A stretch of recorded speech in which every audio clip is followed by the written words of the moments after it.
Hey, Mim. Hey, Scarlett. Welcome back, guys. You're listening to StyleOverSubstance. We're just two friends talking about our experiences working inside the fashion industry and also our observations from outside the fashion industry. It's sometimes serious, but it's definitely always a good laugh. Always. We release new episodes every Tuesday. So subscribe on your favorite podcast listening platforms.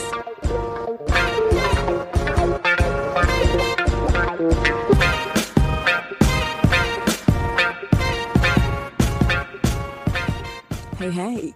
You know, last week, so we were discussing outlet. Yeah. And this week I had the week off. And obviously I was doing some balcony gardening. You went to Bicester, didn't you? Yeah, I did go to Bicester, but yeah, that's not the first bit I was going to say. So I was in TK Maxx looking for plant pots because, like, where I live, there's loads of TK Maxx's around here, big ones, small ones. And I just found something really curious in there. What? We spoke about this in the podcast, but there's Zara stuff in TK Maxx. Yeah. Clothing and I say clothing. I saw a pair of sunglasses.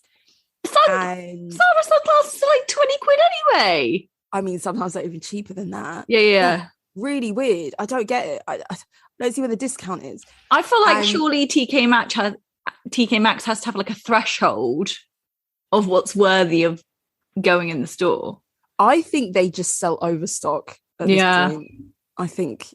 And then there was this really weird thing in the home section. It was like a little hammock thing. And I was like, but it wasn't a hammock like a person size. It was like, do I put something on it? Is it decoration? A decorative hammock. Like a hammock bench thing. It was so weird. I thought, what is this for? Who is this targeted at? So yeah, Zara is at TK Maxx. Interesting. Interesting. Well, go back and listen to that episode if you haven't listened, guys. It was last week. Yeah, I did go to Bicester. Circling back to what you said.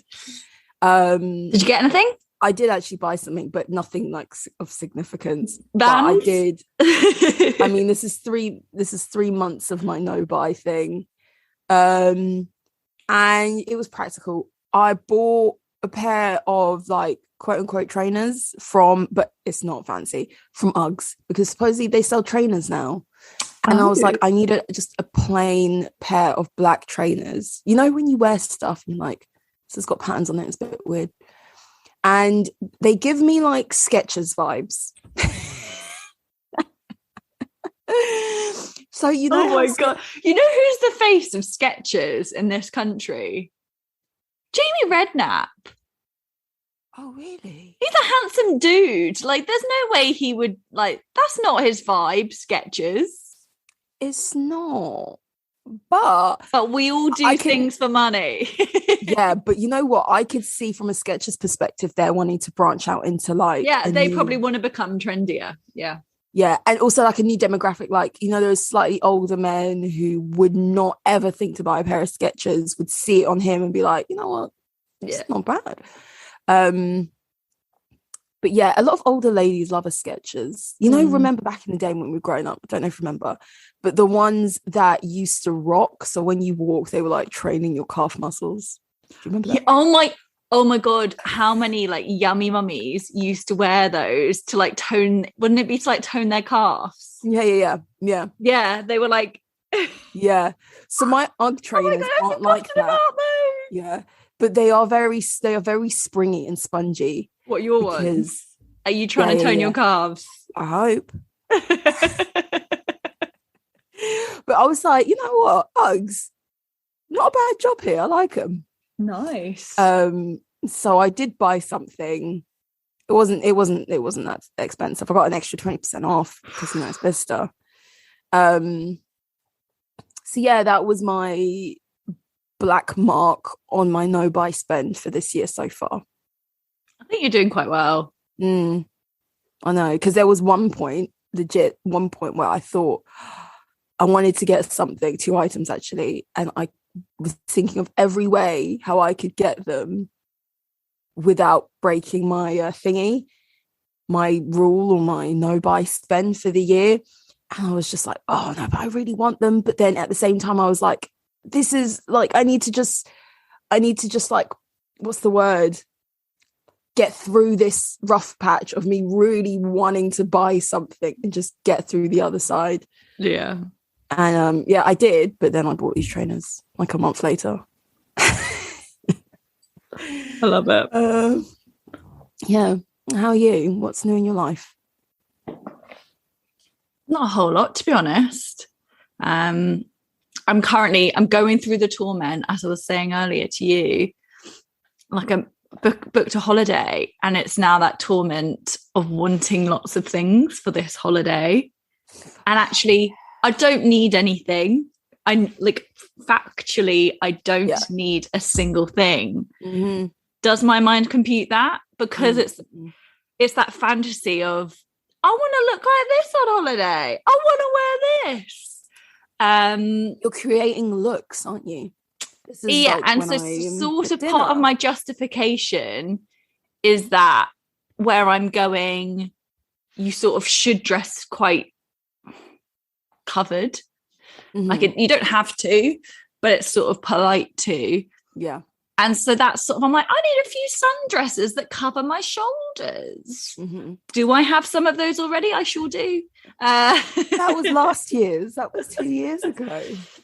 But I think, so currently all my summer things is like vac packed in the loft. So I think I need to get that back down. Yeah. And relook at what I already have, because I know that when I went away last year, I had too many options to even like be able to fit them in my suitcase. Mm-hmm. So I know I've got enough things. Yeah. But yeah, so like, because actually my spending is really slowed down, I think, on clothing and things like that. But what do you think that is? I don't know. It's difficult because even with like hybrid working, I don't wear enough of like my work wear / like nicer clothes is what I wear to the office, because it's only for like 2-3 days a week. Mm-hmm. The rest of the time I'm sort of in just sloppy clothing. Like I don't think I'm actually using all my clothes that much at the moment. Yeah. So I'm not really, and if I'm using probably like the same 5 things of like leggings, jumpers, whatever. So I probably just can't justify, or I don't crave it. Of course, there's loads of things that I want to buy, but it's kind of that thing of, it's just more stuff. Mm-hmm, yeah. But yeah. And also, I guess now that holidays are available, I don't know if it's because I'm planning one, but I just keep thinking of everything of like, that could be towards a holiday. That could be towards this. Yeah. Why would you throw loads of money at stuff that's like you've already got some of it? Yeah, exactly. That's why I don't deprive myself in other ways. Like I'm allowed to spend my money in other ways, because that's pretty much all it is. Like life is for living using your money, of course, but you get to the point where you're like, I think I'm overdoing it in this area of my life. Yeah, where I could really enjoy it in other ways. Yeah. You know? So true. So the thing about clothes is it's a bit of a pain, but you have to find somewhere to store it. That's don't even get me started. That's his biggest downfall. I just can't. I'm just so over the fact that my clothes don't fit in my wardrobe.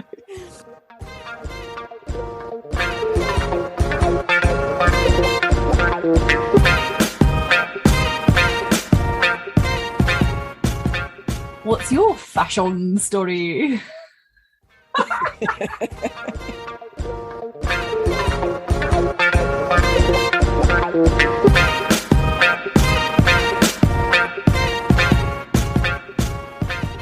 My fashion story is actually something we've spoken about. You know, the episode about creative directors, some of which have multiple jobs. How do they do it? Yeah. Nepotism in the industry, and kind of, you know, how the same tight-knit group of people get all the jobs. So I don't know if I didn't actually know this fashion designer's name, but I'd seen his stuff from this most recent fashion season. So Glenn Martin is officially like the biggest, or the busiest, let's say, the busiest creative director in the industry at the moment. So he is creative director currently of the Y Project. He's just come out with his collection as a creative director for Diesel. Don't hear Diesel a lot, but I've seen some images of it and they look quite cool. I mean, it's not me. It's a bit too 2000s, like romanticizing the 2000s a bit too much. You know how we feel about that. Yeah. But I thought, oh, this is quite fresh for Diesel. And he also did the Jean-Paul Gaultier collection. I think it was, I don't know if it was a couture collection. I think it was, but that was stunning. And that came out a couple months ago. Yes, it must have been around the time of couture. So he's got 3 jobs. He is creative director of all 3 of them. Jeez. They're not, when I say they're not the biggest brands, what I mean is that they aren't the brands that you hear about a lot all the time, doing all the award shows and things like that. So he's not going to be as busy as, say, someone who designs for, I don't know, like Gucci or something like that. But to have 3 roles as opposed to just one is madness. Like, and also to design for each brand in their respective styles simultaneously. Of course, he has a team that help him. Yeah. But to kind of come up with the direction for what you want to do in 3 very different brands, quite frankly, in itself is exhausting. Yeah. Especially like if you suddenly got an urgent call, or someone's like, oh my god, this fabric is like out of stock, or they can't make it in time, you suddenly got to think, right, which fabric is it they're talking about? Like, you've got to switch your head straight into that role. And that's got to be really tough. I think that's difficult anyway as a creative director in one brand, knowing so much stuff. So to have that in 3 places, and of course, like you said, there'll be a team of people to help, but it still ultimately falls on him. That's his role. And he has to support whoever he has to help him as well. So yeah. Geez, busy man. Yeah. So I think his role with Jean-Paul Gaultier is not as large, because obviously Jean-Paul Gaultier is still alive and he's still very much part of his brand. Yeah. But still a lot of work there. Yeah. Anyway, what is your fashion story? So I've sort of got 2 small ones. One is a little update. The Birkenstock Manolos sold out straight away. I love them. I saw the pictures. Yeah, they sold out straight away. They were going for $800. That's quite steep for a sandal. But yeah, it was a total sellout, really fast. And you wouldn't really expect anything other than that. I kind of already want them to do another one, because it was quite a limited palette. I think they had like some black leather, and then it was the blue velvet and the pink velvet. I think that's all I saw. Yep. It'd be cool. Like that gives them enough scope that in like 6 months or a year's time they can do some other colors, or definitely. I don't see why they wouldn't continue this. Yeah, because it's not like, from a you can never have too many of view. Yeah, like from a price point of view, it doesn't diminish the prestige of Manolos, because it's still expensive. So true. And then from Birkenstock, their shoes are still really popular, and this is just like opening themselves to a new group of people who would never have thought that they would want Birkenstocks. And I can imagine, like Crocs, like literally I can imagine people buying these in every color in the same way that people buy his like Luram mules or his like Hangisi, you know, like heels, his like most popular styles, and they have them in different colors. Yeah, I can imagine people. Yeah, that's actually such a good point. And especially like you use Crocs for house shoes, I imagine there are people who sort of have a similar thing with Birkenstocks. They're really popular. You get fur lined ones, whatever.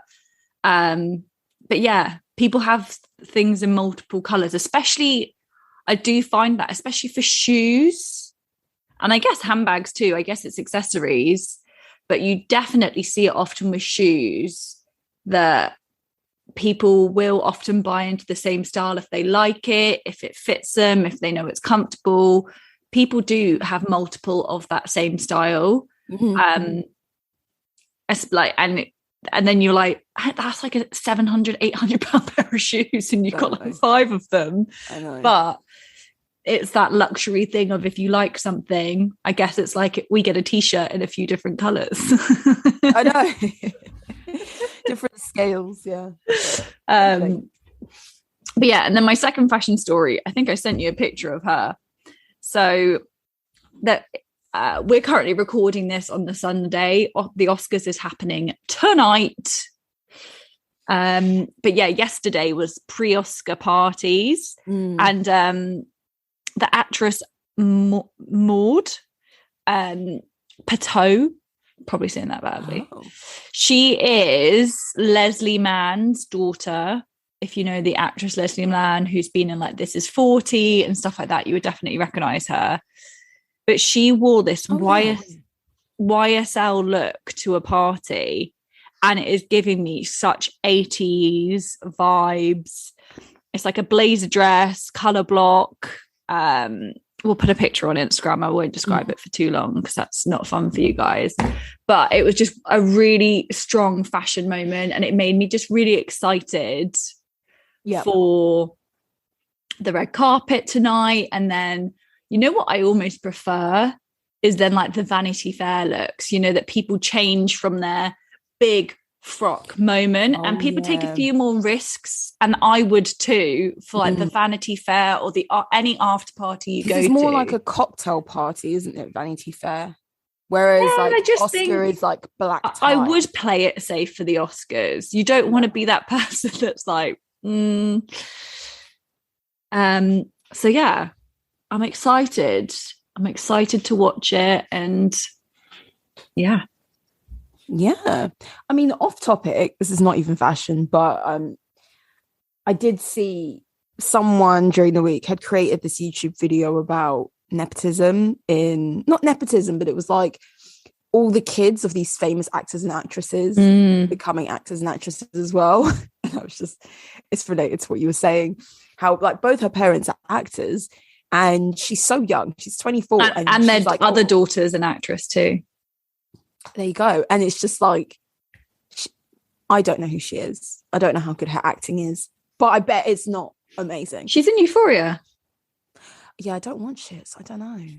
But that's quite a big show. Like, I think she would stand out if she wasn't good. But then again, there's loads of like kids of actors and actresses who are mediocre. Yeah. You know? Well, I think Meryl Streep's daughter is an actress. Oh no, you have to walk in the shadow of your mum. So I actually, I know this is a bit off topic, but I actually do feel quite, I think you've got to be outrageously good to do it. Especially like if Meryl Streep is your mum, you've got to be a very good actor to want to go into that profession. So like in Formula One, Michael Schumacher's son, Mick, is racing. He's not that great.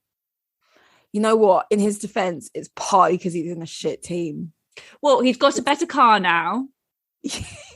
Yeah, he has. He's got a better car. He's doing better, yeah. But and he nearly got points last week. But and then even I think one of David Beckham's sons is quite into football, isn't it? Maybe the middle one, Romeo. He plays for like the Miami team that David Beckham owns. like the youth team or something like that. Yeah. And again, you've got to be really talented. No, you don't. You don't have to be. You just have to have the audacity to think that you can compete with your parents' legacy.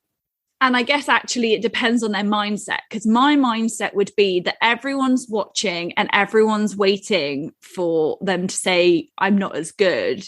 But lots of people, maybe these people probably have more self-belief than I do. I don't even think it's self-belief. It's like people, because you're that person's son or daughter, people are offering you jobs. Yeah, you get afforded. They're offering them to you. And even if you're not that great, or you're just average, let's say, I'm not saying they're terrible, but you're average, you're getting paid at like the ripe old age of 22 more money than most people get in a year's salary to do something that you got into quite easily because of your parents. Yeah. And it's just kind of like a, why not let me dabble in it sort of.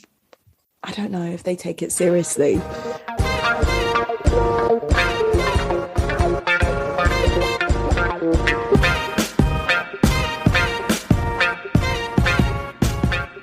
We interrupt this broadcast to say, go follow us on Instagram. Our handle is @StyleOverSubstance pod. There you'll find our weekly fashion topics, all the stuff that we discuss in each episode, and our polls. Or reach out to us at StyleOverSubstancePodcast@gmail.com for new suggestions of topic discussions, or even to share your own fashion stories. We also have a YouTube channel, Style Over Substance Podcast, if you'd rather listen to our episodes over there. Back to the episode.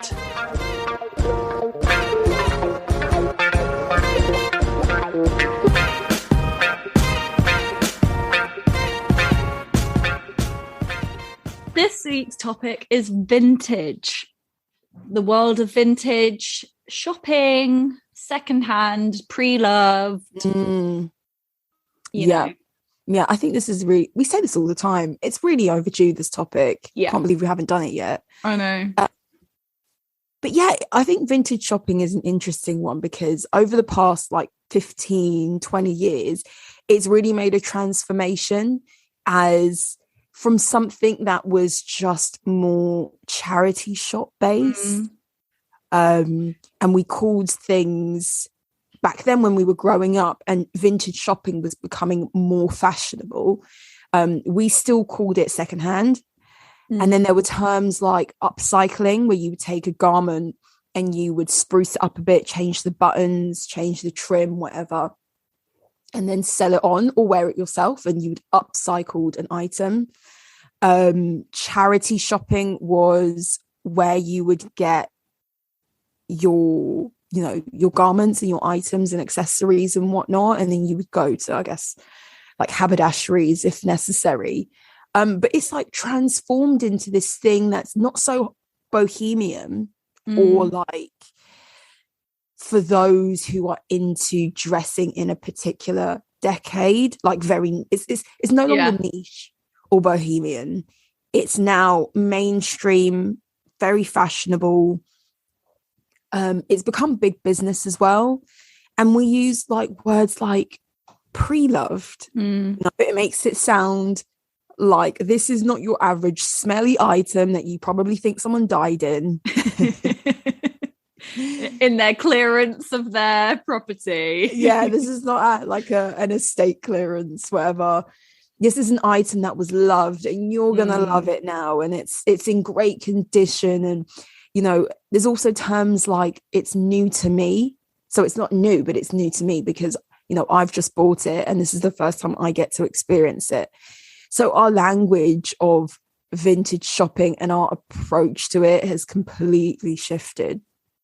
Yeah, I actually think that's terminology is really important because it's what it evokes in your head.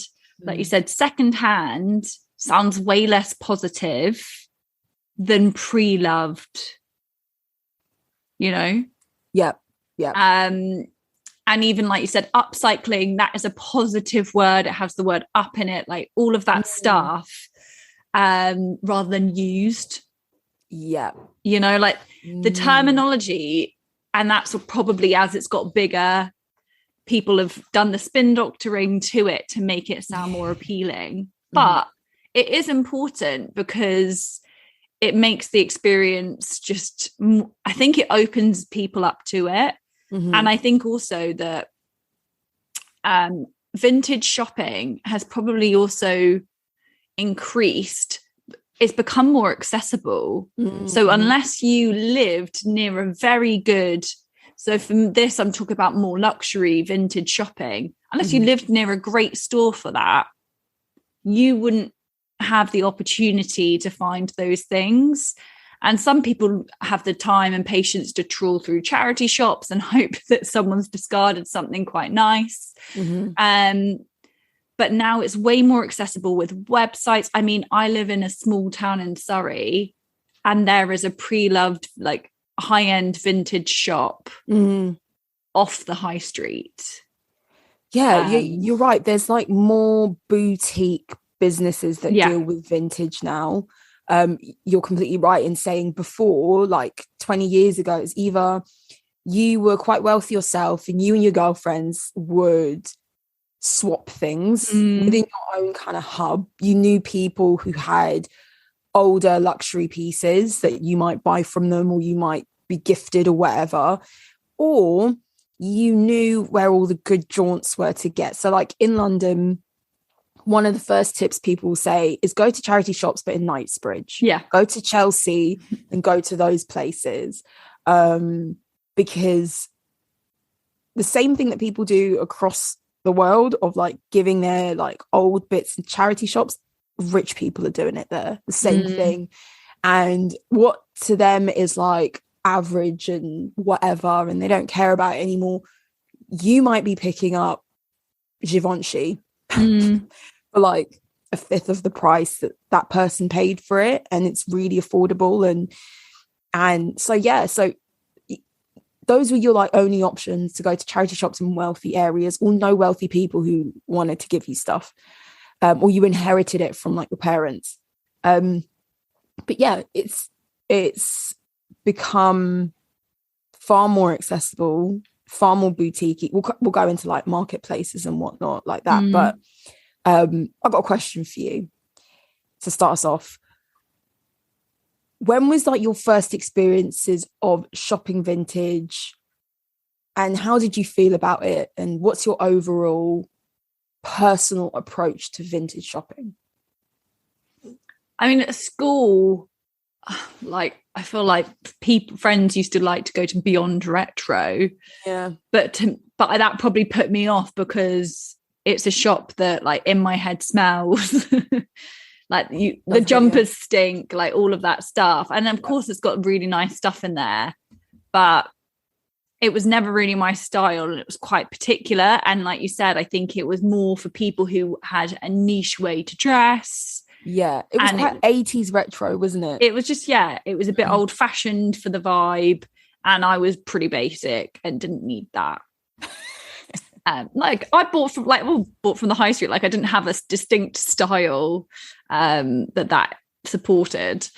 So then I probably didn't really look at that for a while. I mean, I've always used eBay.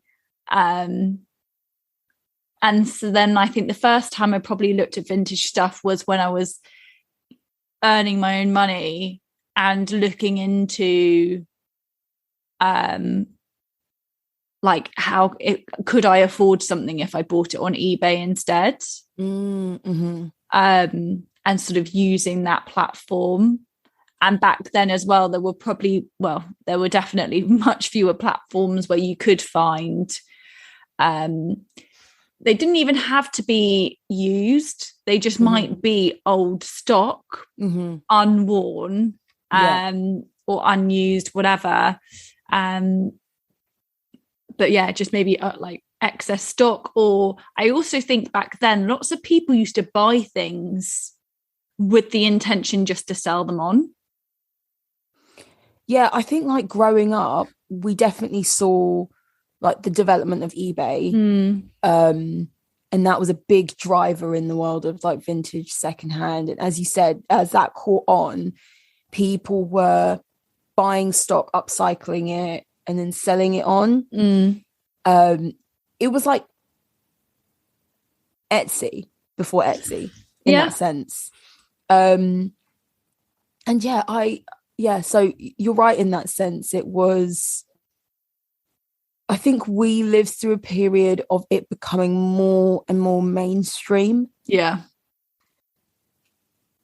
But yeah, and you're right, like places like Beyond Retro, it was like this early 90s, 80s aesthetic, full of shell suits, full of dad jumpers, and like the occasional cowboy boot. Yes.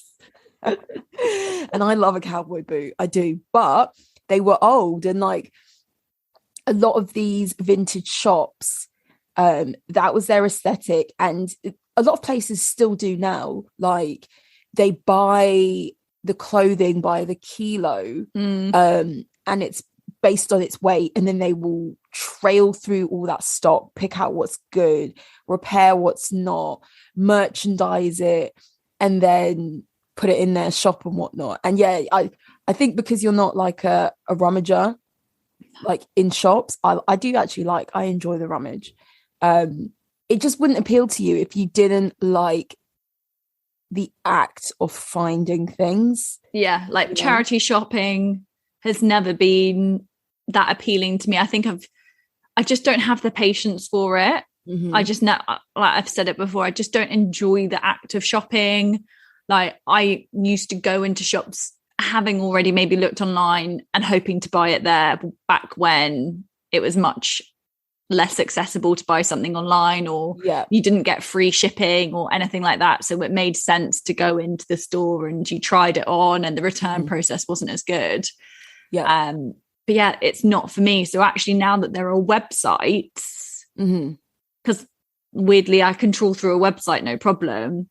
I felt like it's much more accessible for people who don't want to rummage as well, but have the patience for scrolling endlessly.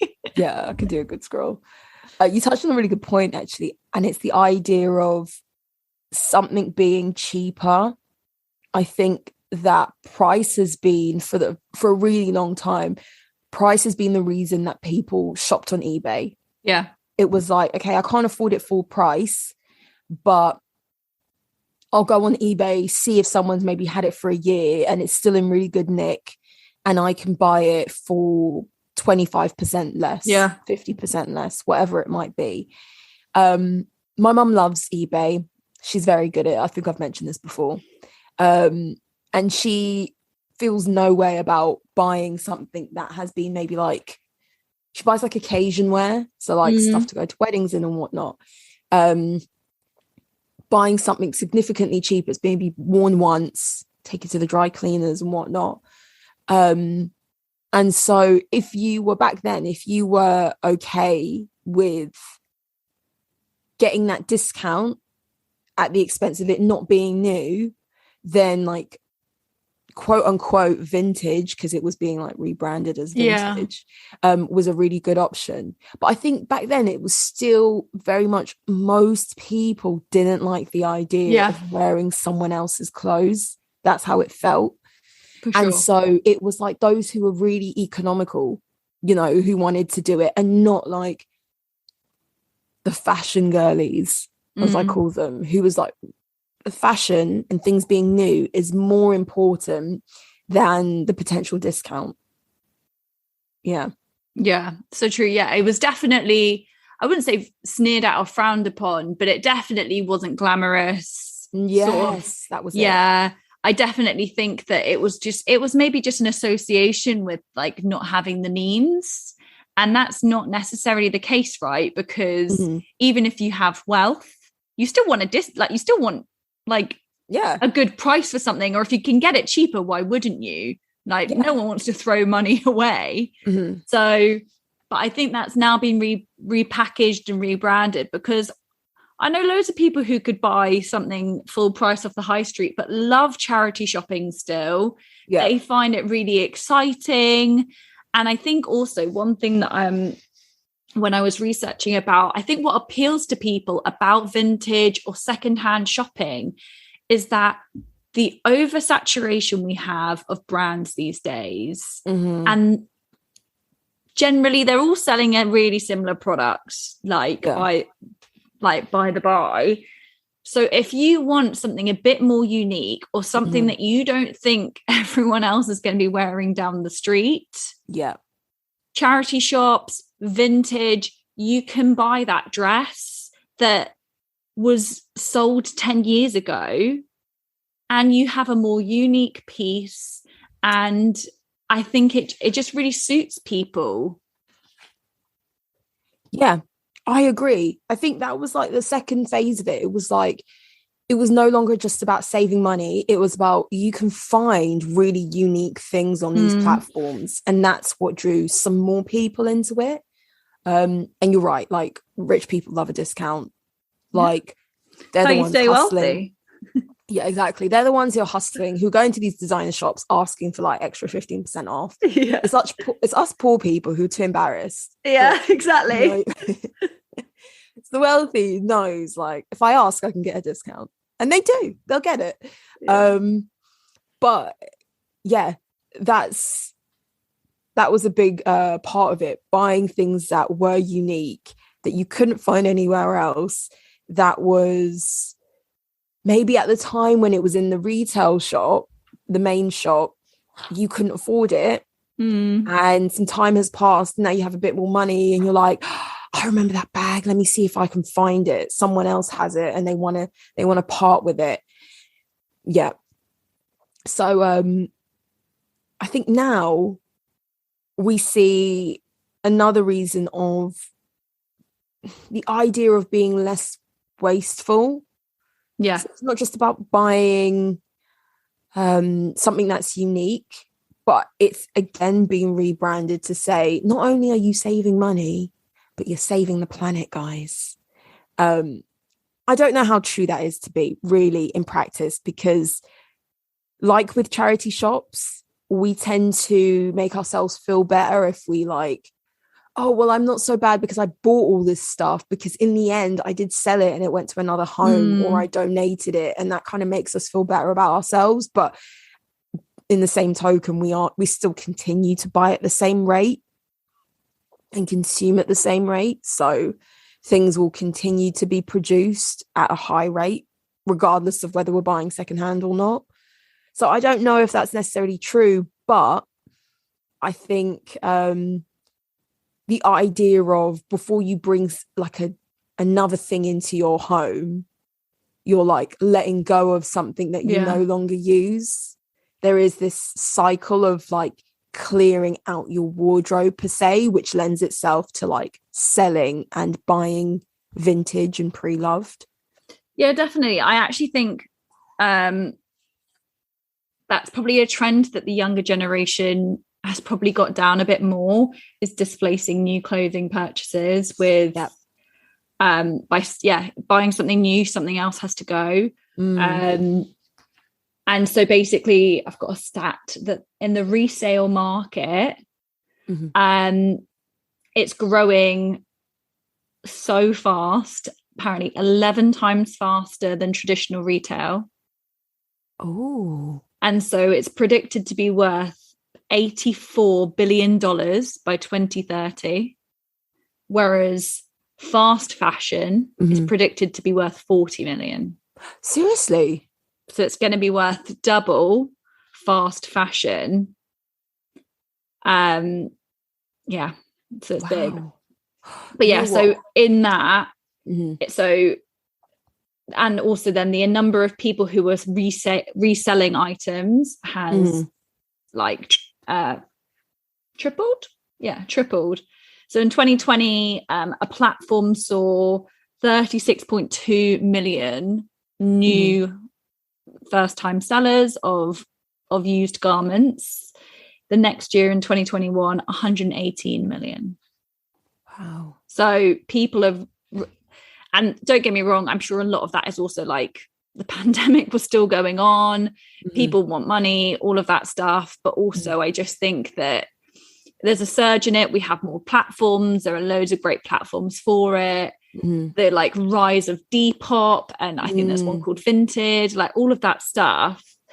And people are more interested in buying secondhand fashion than they are about buying something sustainable, you know? Yeah. So if you are conscious of doing your bit, I think people are more likely to turn to buying secondhand than sustainable, because people throw the sustainable word around and you actually don't know. I think it's called like greenwashing. You don't actually know if what they're saying is true, or if it's come at a different cost to the planet or something else.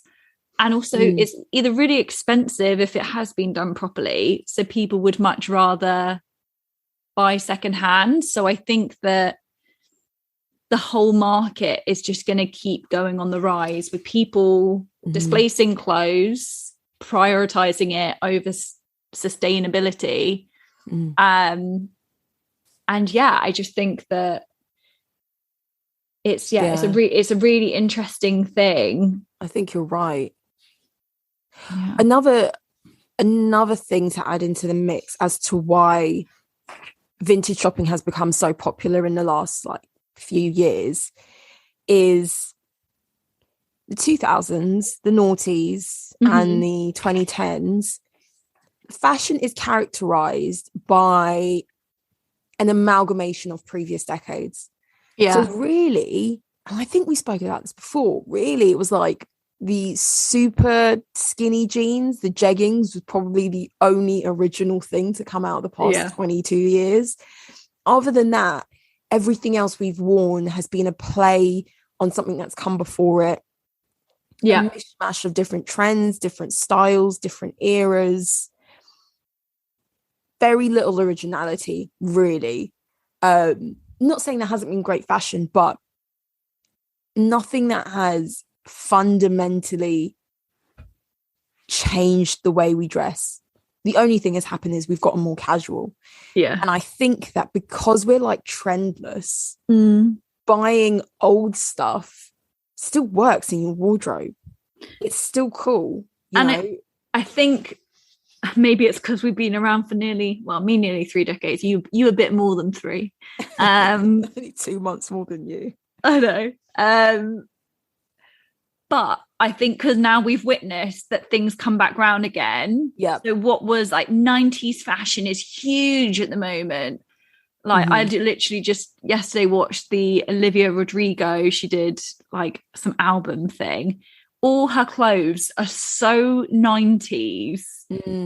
And it's just really funny because she probably doesn't even know how 90s it is, or that it's inspired from there. But so that almost means that if you buy it either encourages you now to buy into the trends. So like the saddlebag, the Dior saddlebag, all these fabric bags for sure will come back round again. So it's either permission to go out and buy those, or it encourages you to go be like, oh, I'll get it from when it was first cool in the 90s. So I'll get that version, and maybe that's a bit cheaper than the current one, and all of this stuff. But you also now know with vintage stuff that things come back around. Things are trendless. The girl that I referenced in my fashion story is wearing like an 80s power suit look that for sure is inspired by YSL in the 80s. It probably is from then. But it's still relevant. It's still cool. But another point offshooting from that is that brands have realized how profitable vintage is. So it's only now that luxury brands are starting to embrace pre-loved secondhand. But a few years back, what we saw a lot of brands do is reissue older styles. So they would make them new, but they would be updated versions of what they brought out 40 years ago, 30 years ago, 20 years ago. So you mentioned the Dior saddle came out in the early 2010s, I think about 2005, 2010, something around then. We've seen the Fendi Baguette come back. It's had its like modifications, but it's essentially the same style, just updated for the like Prada the way we live now. nylon bags. Exactly, the Prada nylon and their whole like Linea Rossa collection with the nylon clothing. We've seen, I don't know, like, Gucci came out with their Jackie bag, I think, which was a bag that Jackie Onassis used to wear. It was reissued. It's come out in different colors and prints and things. So at a time when these big brands didn't really want to encourage reselling because they wanted you to buy new from them, quite frankly, they thought, okay, there's clearly a trend of people wanting things we've made before. Let's just give it to them, but new. Let's just make them again. And so, yeah, I think that's what's happened. Another thing, which I think we are going to see more and more of, is the fact that price increases from the likes of Chanel, and people have a lot of opinions about Chanel quality, but the price increases are going to continue to encourage pre-loved market and the resale world. Yeah. And actually, it's funny, I was reading about how, like, this article on a topic of vintage and pre-loved, and how basically with that price increases are happening anyway, but also the rise of vintage and how well these products hold their value makes new products even more valuable. So because the pre-loved items hold their value and go for a good price, it means that when brands are introducing new products, they have that knowledge and that reassurance that their products stand the test of time, that they can justify their pricing because it holds its value. So it's like this wicked cycle. It's like Hermes. Yeah. It's a wicked cycle of knowing that, well, like Chanel could justify it, but like, well, it's still going to be worth like this. It'll be worth the exact price in 10 years, you know?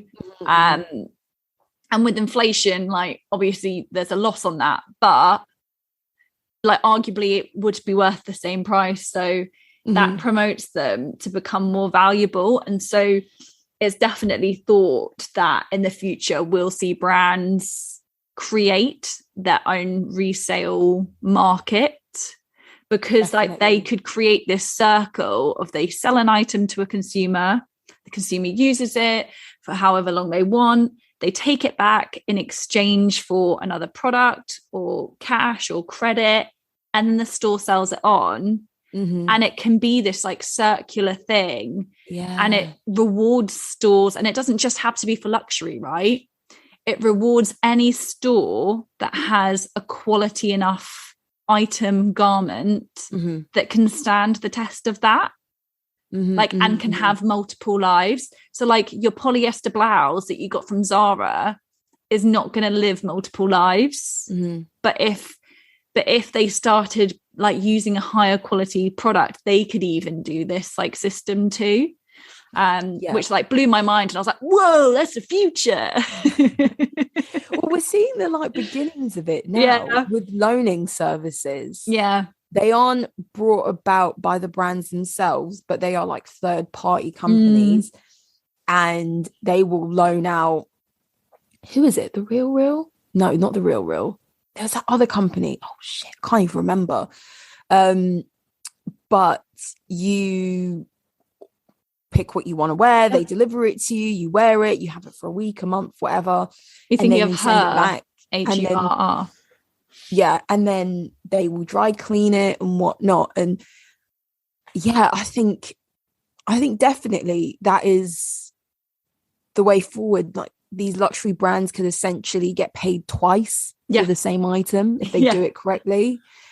That's so true.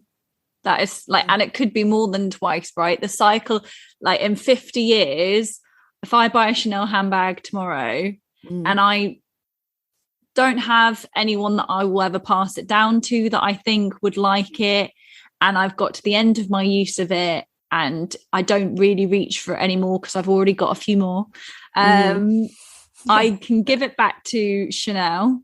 They can then mark it as vintage. You then buy it another 10 years, and in the space of 50 years, 3 or 4 people could have enjoyed that bag, and they were never, as soon as they've sold that, that's that bag done essentially. But like you said, they could keep earning money off of those bags. I think that's where companies that do or that offer like cleaning services, repair services, dry cleaning, tailors and all of that, that's where these come into play, because over the past few years we've seen a rise in those like Bag Spa and the Restory, and there's a number of other ones that might be more local to you, but for example, the Restory is quite big,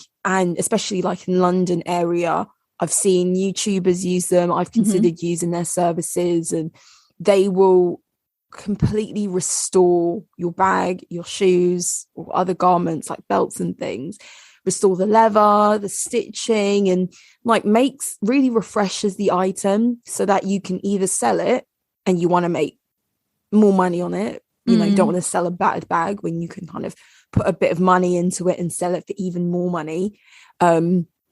Or you just want to be able to use your item for longer because, you know, that item is not available to be bought again. You know, it's no longer available in store, for example, or you just love the item that you have and you want it to last longer. And the idea of ordinary people reinvesting in what they already have has come part and parcel with the whole pre-loved vintage market, reusing, loaning out secondhand items and all of that. It's like part of a bigger ecosystem now.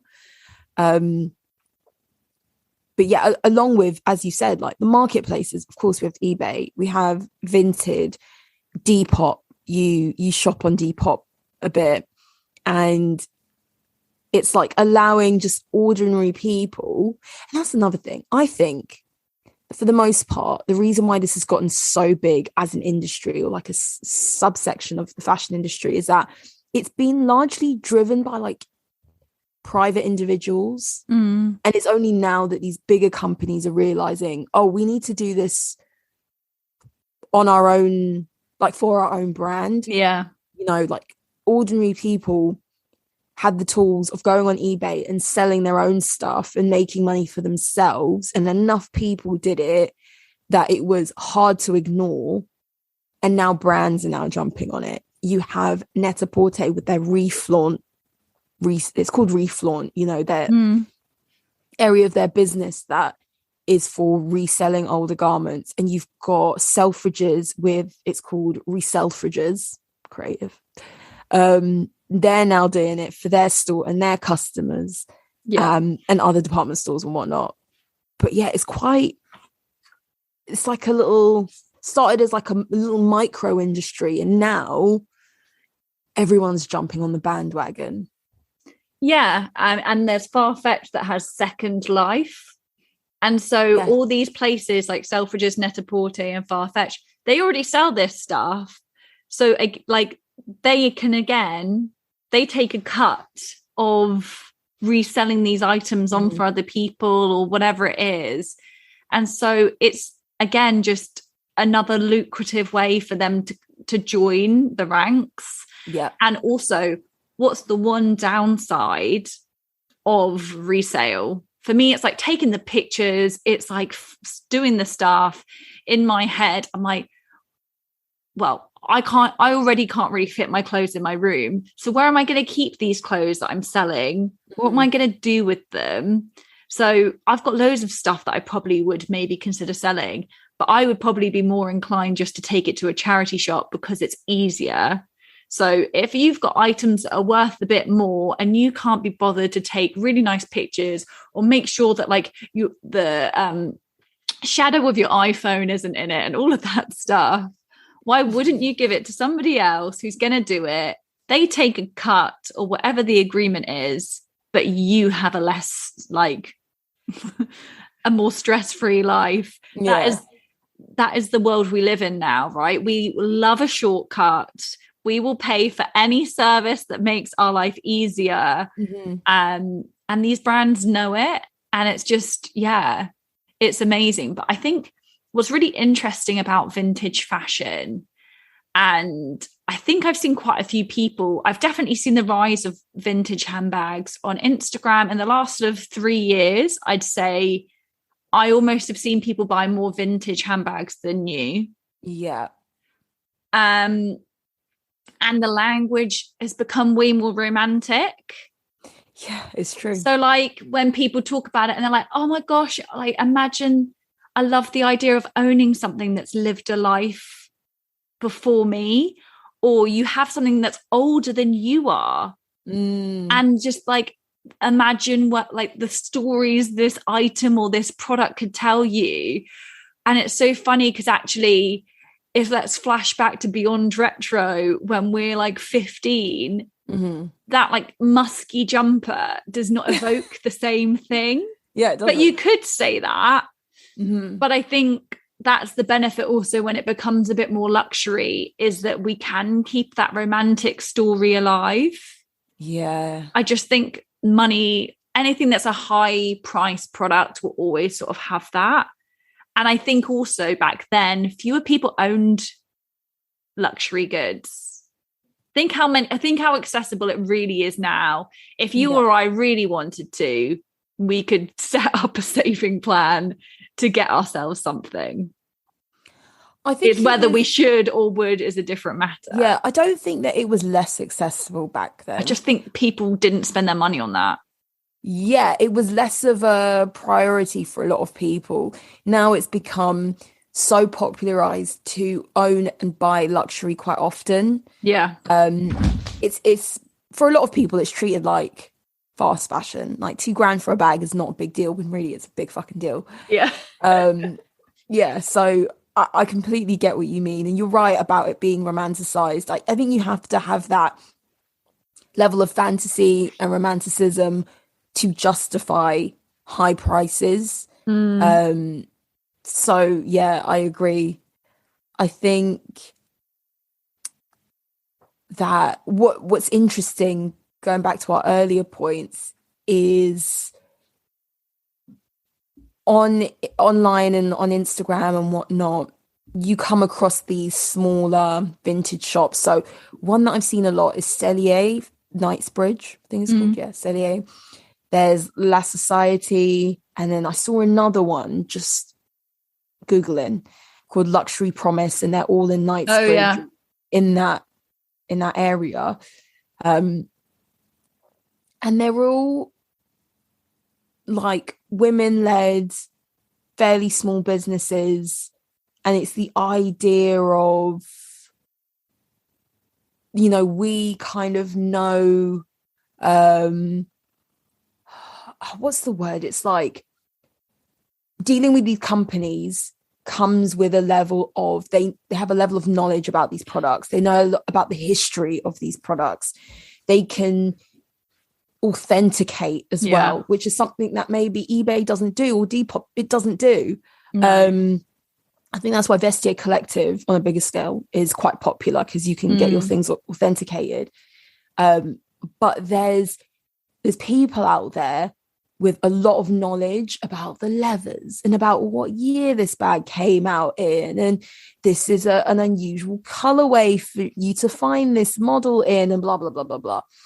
And people want that level of education, especially when it comes to buying a bag that is secondhand for £4,000.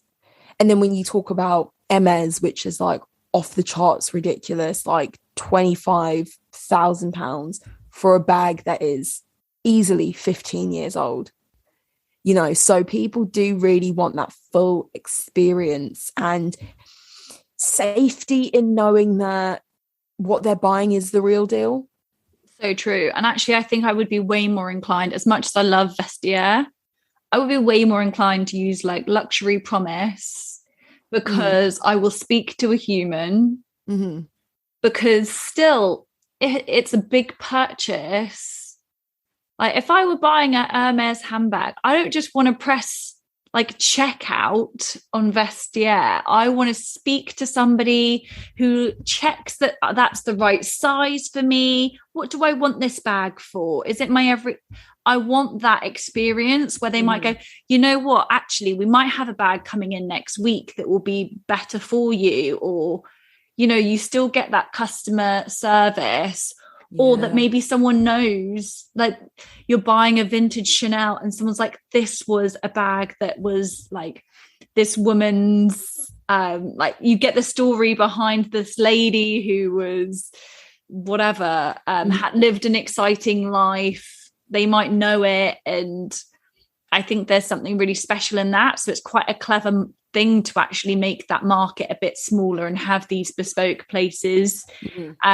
Like you said, who really, they do the knowledge, because that's the hardest thing I think about vintage shopping is knowing it's from a trusted seller and the I don't know how to authenticate something, and people are so clever now that they could probably very much fake, to my untrained eye, certain things. So the fact that there's people doing that for you, and they also know what year the bag is from or what collection it's from. And then hopefully the way that they've priced it is fair. You know, rather than someone taking their chance, like Sharon in like the East Midlands thinking, this is worth a few grand. And you're like, what's your research there? And just because you want that bag, you might pay that money without knowing. Yeah, for sure. Yeah. And you're right, going back to the knowledge aspect of buying things, unless you're someone who's incredibly wealthy, who has bought 50 Louis Vuitton bags, and you know what the quality is like, you know what the lettering font is like, you know the colors that they use, you can sniff out a fake.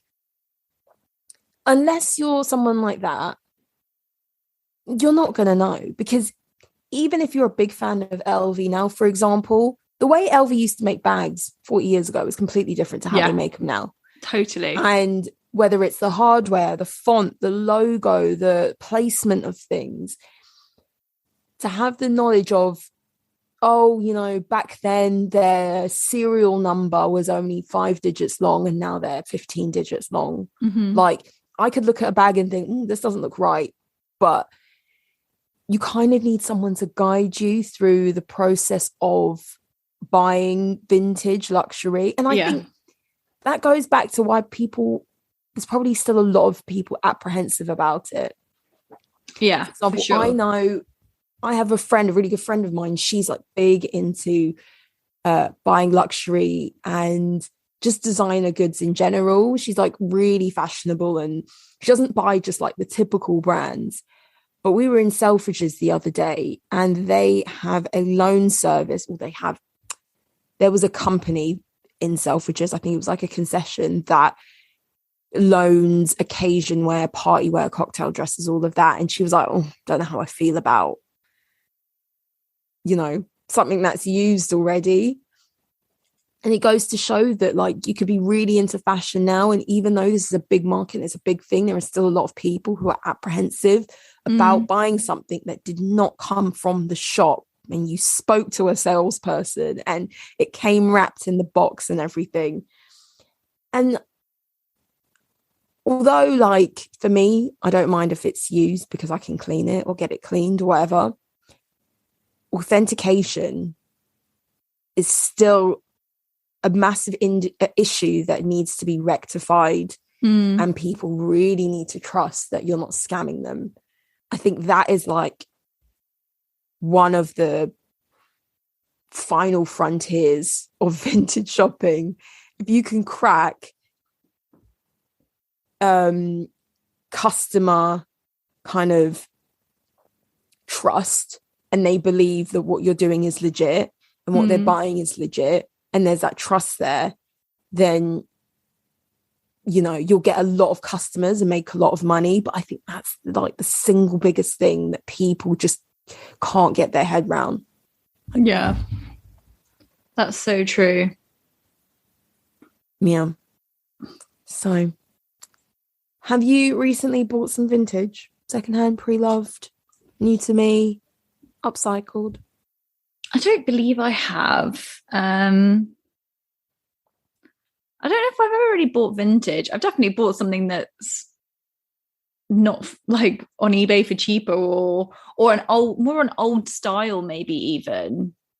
Because I guess also as a quick thing, that's probably also a big thing of vintage or shopping, is because things aren't just continued throughout. Certain colorways, like Hermes has certain colorways that are rare or limited, and that's what then creates this culture of you're trying to find that rare yellow that they did 2 years ago, or that's what creates it. But no, I don't really think I have. I definitely would like to, and I really do think that I love the idea of a vintage bag. And actually, I think there's something nice. Of course, I wouldn't want like a battered bag, but I also kind of think there's maybe something nice about already owning a bag that maybe does have a little bit of a mark, or like, I'm talking small. I don't want it to be totally scratched, but it takes that pressure off. If you get that first mark on a bag, imagine paying like $7,000 for a bag, and that first scratch you get on it is going to hurt you. But if it's pre-loved, if it's already got a bit of like minor wear and tear, or the hardware's got a little bit of like scuffing, I think there's something nice about it's already had like a bit of like, it's already gone through something. That's interesting, because I think that's a really good point. I think I'm completely the opposite way inclined. Like, really? if I buy something, I know you wouldn't want it to have marks on. No. Like, I don't mind marks. Yeah. But I like to use my stuff. Oh, okay. I'm not too like. But if you buy things, have you scratched your Balenciaga? No. But like that first mark, or that first like really like silly, like, you know, if like you maybe by accident like brushed it past something, and you're like, Yeah, I get what you mean. I think, like, for example, me, like, I don't put my bags on like the floor and things. Like, I try and like take care of them as long as possible. Yeah. But Things I'm not going to lock them away in my wardrobe. No, true. Never to be used. Like, I'm the same. I think, bags are meant to be used, but I do think, if I had bought and some people like to be the first people to break them in. Do you know what I mean? Yeah, and I think some people would be like devastated if they got like a slight mark, or some people do almost want to like wrap, you know, when those sofas have the plastic covering. Some people would like genuinely, I think, do that for their bag if they could, to keep it pristine. And that's I think why those bag liners that we discussed ages ago like have come into play, because people don't want to get a little crumb inside their bag. Like a bag liner. But man, I get you. Would you buy your first Chanel classic flat pre-loved? Because we know how crud. I actually think I would, because the 90s version, there's like, they have like a more square shape. Okay. And it's really nice.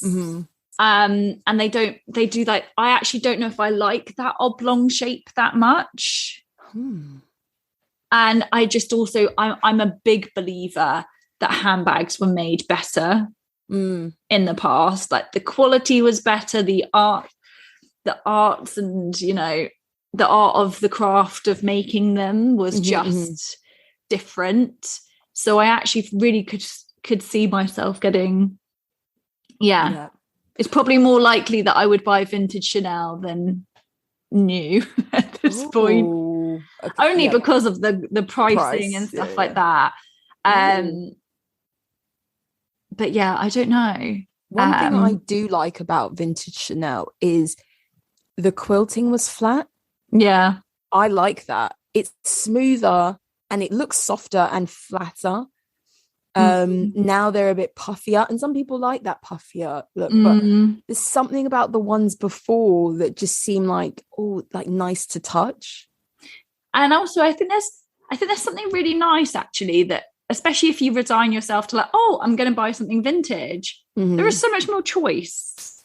If I wanted to go into Chanel and buy a bag, there's only a limited choice of what there is in there. So if they don't have a bag that I really like, I'm not buying a bag. But if you went vintage, if you can't find one, then you don't want one, in that arena. Yeah, but then with vintage is when you see what you like, you got to go for it straight away. Yeah, true. It's a bit like Outlet. It is. There is, in theory, there's an infinite number of choices out there. Yeah. The whole of history's handbags, let's say. But are you quick enough? It's finding the right one and the right quality, the right price. That color if you did want it, or the right hardware stuff.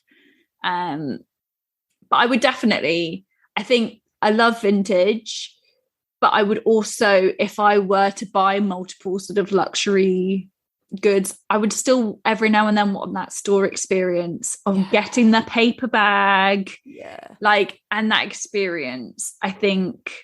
But I don't know if that's what these luxury promise, if those stores maybe give you a bit of that. I don't know if you can replicate it as much, but yeah, I think they do try to, because I think they understand that people who have money to spend want to see where their money's going. They want to have the tissue paper, the dust bag, the box, all of that stuff. And I think that these boutiques that sell secondhand, one of the ways they can differentiate themselves from the likes of eBay and Vestiaire and all that is the more rigorous authentication and the packaging and the service that comes with it. So I think they probably do put in a lot of effort in that sense. But yeah, I don't think you can knock an in-store experience, especially if you're someone like us who don't do it every day. I think it's easier to buy a lot of vintage when you've already had that in-store experience, and it's nothing to you anymore. Yeah, you've had it a few times, you know what it's like. I don't know, I just want someone to call me madam and just be really nice to me for an hour. Get a glass of champers while you wait. Yeah. Would you like a drink? Yes, because I'll take anything free from this store. Yeah. Then you get to the till and you're like, do you have samples, perfume samples? You go in a handbag samples. Yeah. Oh man. Yeah. Vintage. Yeah. So what is our poll for this week? Don't know. What do you reckon? Just kind of, what's your view on buying secondhand? Yeah, actually, because you saying that about your friend and stuff like that, I think there are still lots of people who maybe would prefer for something not to be used before them. So yeah, what are your thoughts on secondhand? Would you buy something secondhand, or would you prefer for it to be the first user of something? Yeah. But we'll say it in a more succinct way. Yeah.